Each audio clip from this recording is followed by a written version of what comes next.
What do you see? You see a young man who's in a bit of a hurry, maybe a little ambitious, bit of a know-it-all, it seems at times. I'm here to tell you, no, I don't know it all. I will listen.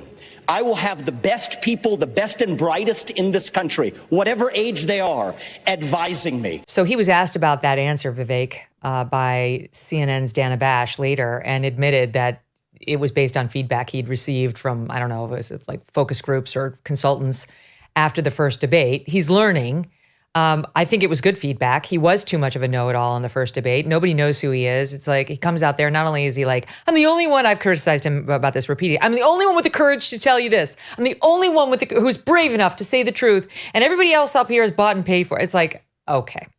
So I liked the new Vivek better. I thought it was a good tweak. It could have the unfortunate effect of making him seem inauthentic, however. Yeah, I mean, I think that's the problem that a lot of them had actually in trying to compensate for their failures of the first night by coming out and essentially unveiling a totally different personality for the second night. So true. It's like, who is this person? And if somebody's willing to change to that extreme, that extent, you start to wonder, do they even have like an actual soul, like an actual fixed personality, or is it just whatever they're being instructed to do? I think we talked about this last time I was on your show, because I was in Milwaukee for that last debate, and I interviewed Vivek the morning after the debate. And I had interviewed him before, but it was the first time I did so in person. And, he does have kind of like a natural charisma. I absolutely can see easily why he succeeded in business so early. He's obviously very smart. The thing about it is, though, he obviously has a huge amount of faith and confidence in the fact that he's smart. He believes a lot in how smart he is. And that too is palpable. Not just the fact that he is smart, but the fact that he thinks he's very smart. And that can be very off-putting.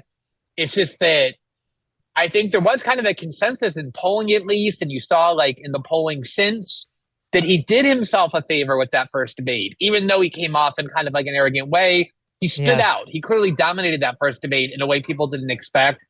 And I don't mind that kind of a self-effacing humor, like, oh, I know you think I'm a know-it-all, maybe I am, but no, actually I'm not. That's fine to do, to kind of poke fun at yourself.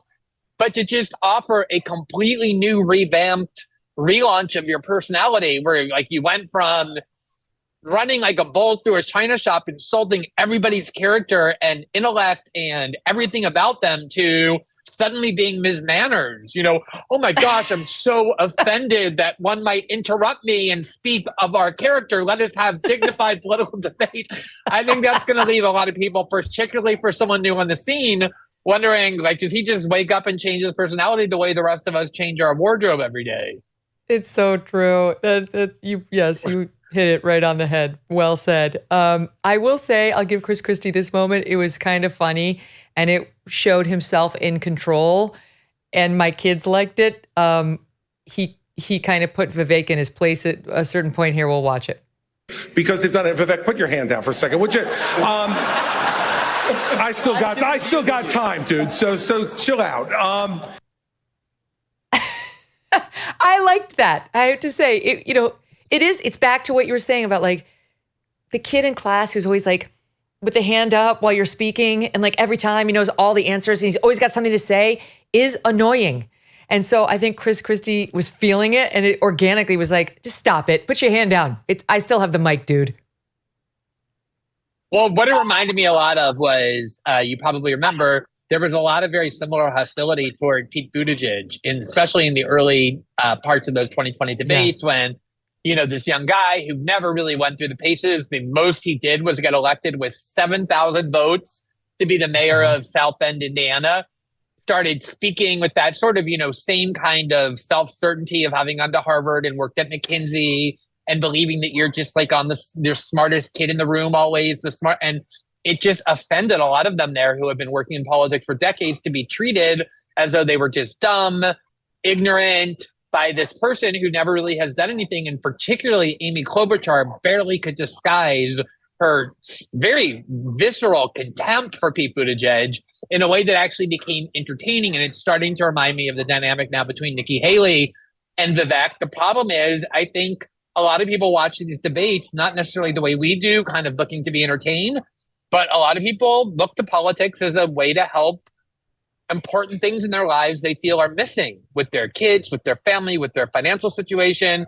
And when it starts to become these kinds of bickering personality disputes, even though they can produce some entertaining moments, I love the hatred that Amy Klobuchar harbored for Pete Buttigieg so obviously, and I kind of find it funny the way they have similar contempt for Vivek. I think for the viewer at home, again, remembering that Donald Trump's not there, the person that they've already seen be president, I think it can also have the effect of making people think, well, these people aren't really saying much that, you know, is going to inspire me to want to go and vote for them in a belief that they're going to change my life in a meaningful way.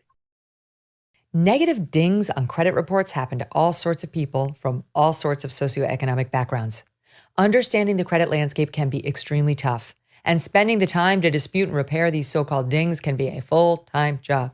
Good luck to you if you already have one of those, or you have kids, or you have any sort of a life. For starters, you have to deal with 3 separate credit bureaus. It's a massive headache, and it's unpleasant. It's also a common misconception that people with poor credit scores are just people who just don't pay their credit card bills.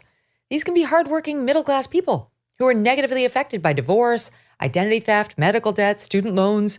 But if you do not address negative credit items, they can haunt you for years and years to come. And when it counts the most, like getting a mortgage at a competitive rate.